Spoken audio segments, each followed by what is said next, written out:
Hello and welcome to the Mission-Led Content, Business and Life podcast, a space for tired but inspired mission-led business owners and soulpreneurs. This is a space for honest and real conversations. Now, welcome back to the third episode of my mini ideal client series. I go into much more depth in all of this in my Mission-Led Content Academy. It is available right now, and you can access it for the rest of the life of the internet, or the world, whatever dies first, really, or me, I suppose, yeah. Well, if I die, my world ends straight away, doesn't it? So there we go. So the end of the world for me, and to the end of my world, if the internet dies, that will be the end of my world. So it's lifetime access. And it is a community where we meet regularly. We meet twice a week, and that is always an invitation, never an expectation. And we go over this work in person. It takes 6 months to a year to go through it, to meet the needs of everyone, to really revisit and re-ground in these principles, and then we have practical writing sessions and connection sessions, like networking sessions, so we really are giving each other the opportunity just to be in our mission and to ground ourselves in that every single week.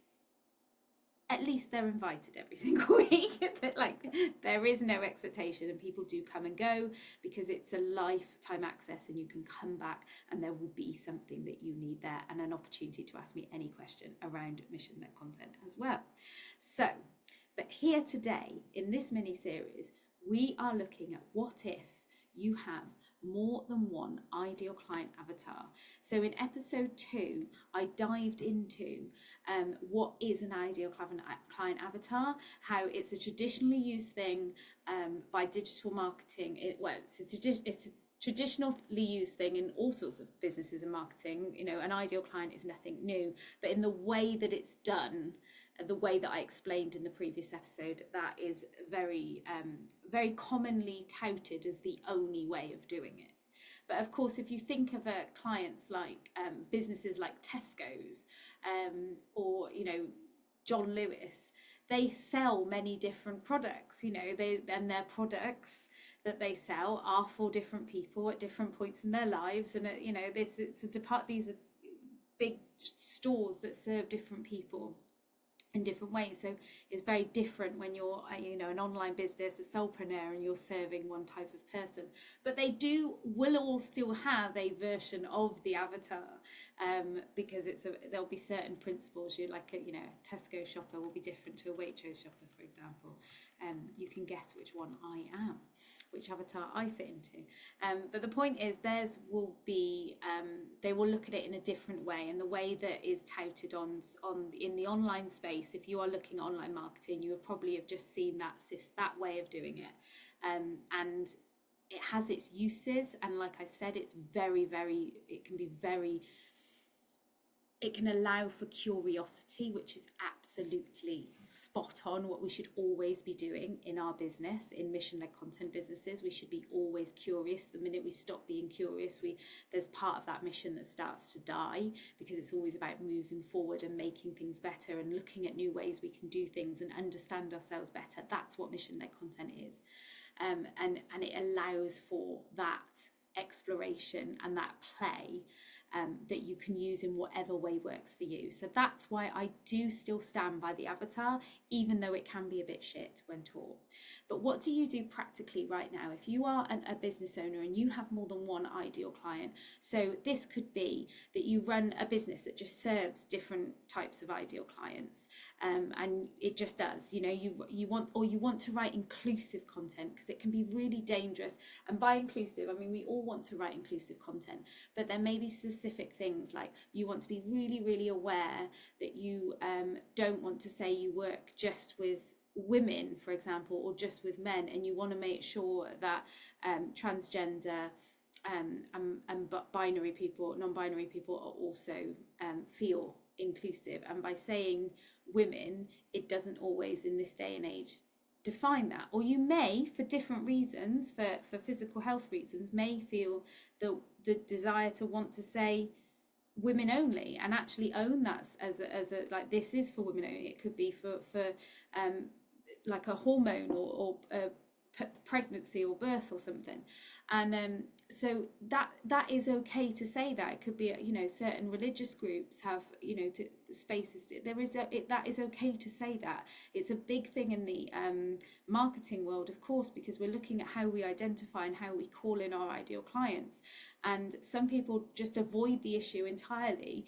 I highly recommend exploring somebody called G, non-binary G, so pronouns they and them, and G did my all my logos and everything, all my branding a few years ago. But G has some great content around what being a neurodiverse business owner as well, because that's something else that they are and they talk about, but also being able to create content that is inclusive in this way. So I'm not the expert in this area. I've been on, you know, me and G have done a few things together and had conversations. G did a guest expert in the MLC Academy once. I think I should be getting G back to do it again. So there's a reminder to me as I create this, because there's a lot of talk about it, and I think what's important is that you understand and you are making informed choices, and you're understanding what you decide to do and why.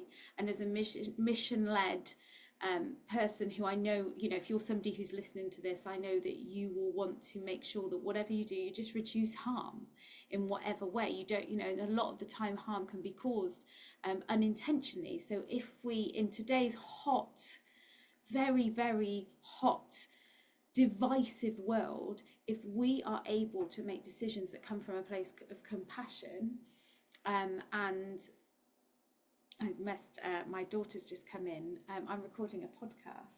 I'm at home and my daughter is poorly, and so I'm just recording a podcast, and she's just poked her head in. And as I was saying, as you're also compassionate, you will understand. I will press pause and I will come back to you.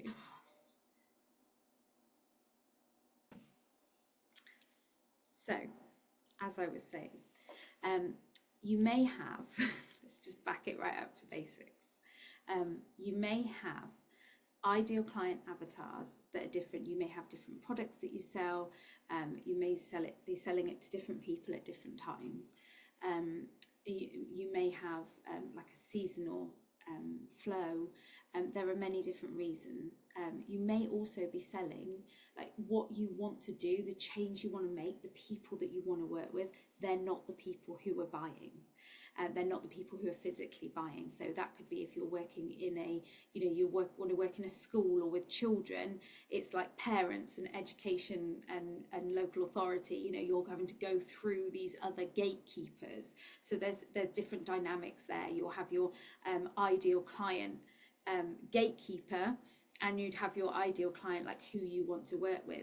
And so in those instances, in the same every other reason why you have different ideal clients, one way of looking at it, and you can go in as much depth as you are able to mentally and physically, or that you feel you need to, that your business needs you to at the moment. Like, you could go into a lot of depth of this depending on the complexities of your business. If you were able to create these different avatars, it may be very simple, it may just be two, but you may have many. And if you were to create these different avatars, and then what you're able to do is then look at what links them. What are those connection points? If there was a big Venn diagram with all your avatars, what are the things that hold them together? And it's really important to actually know both, because the things that hold them together, that is your like umbrella messaging. That's what hangs above everything. And then what's on the outside of those connection points, those are the things that make them distinct. So when you're creating content, you may have different platforms, you may have different strategies. You may just, when you're writing particular content for a particular product, you're able to draw in on those elements. So if you have different clients, it's a really powerful thing to do, to put them into these their own boxes. As much as we dislike boxes, and we dislike, you know, being really, this is what I discussed in the first episode, it's more about creating these distinctive factors that help you to organize your thoughts around this.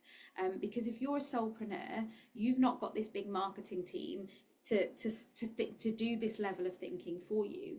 And actually, from a mission-led point of view, what you realize is actually by doing this, you're creating an emotional connection to these people at a deeper level, because you're going through the process of really understanding who you are, bringing that awareness, understanding who they are, and what connects them. And of course, the next step, which we'll talk about in a up and coming episode, is where would your Venn diagram fit onto this? Like, what do you have in common with them?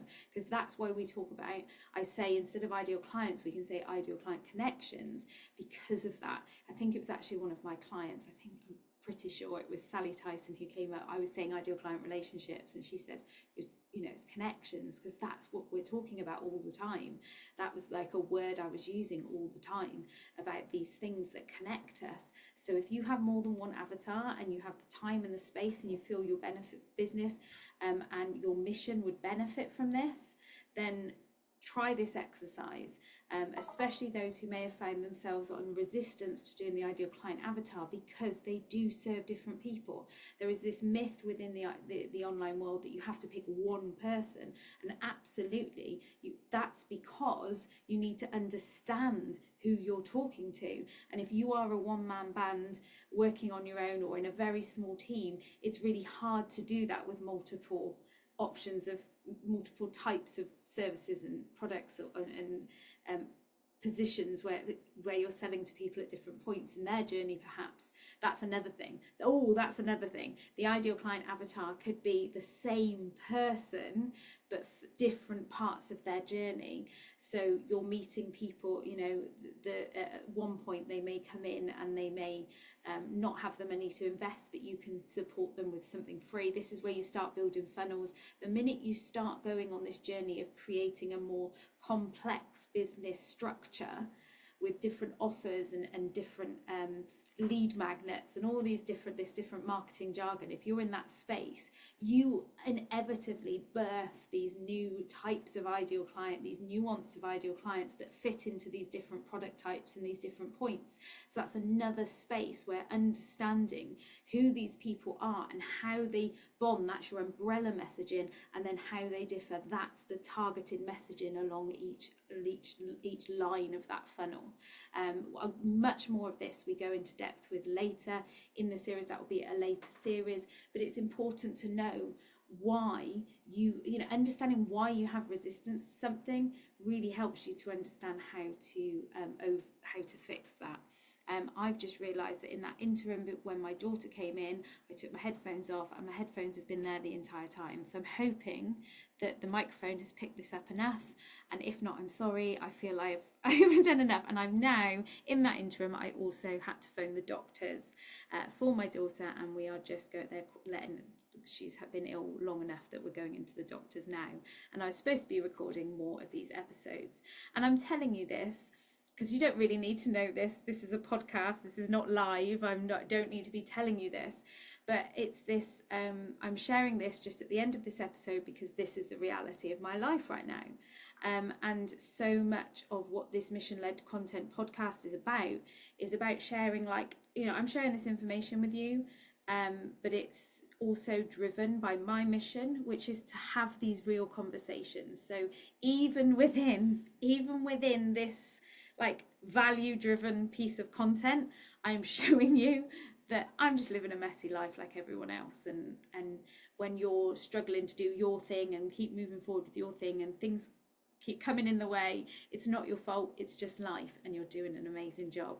So yeah, there's a secret message tacked into the back of this particular podcast. Okay, I will go and take my daughter to the doctors, and I will come back when I can to record the next episode in this ideal client mini-series of the mission-led content business and life podcast. I'm getting myself into a little fuddle with it now, as I'm just right at the beginning of this podcasting journey. I hope that I look back on this in a year's time and super cringe and probably have to re-record it. That's part of the imperfectness that I'm taking this journey.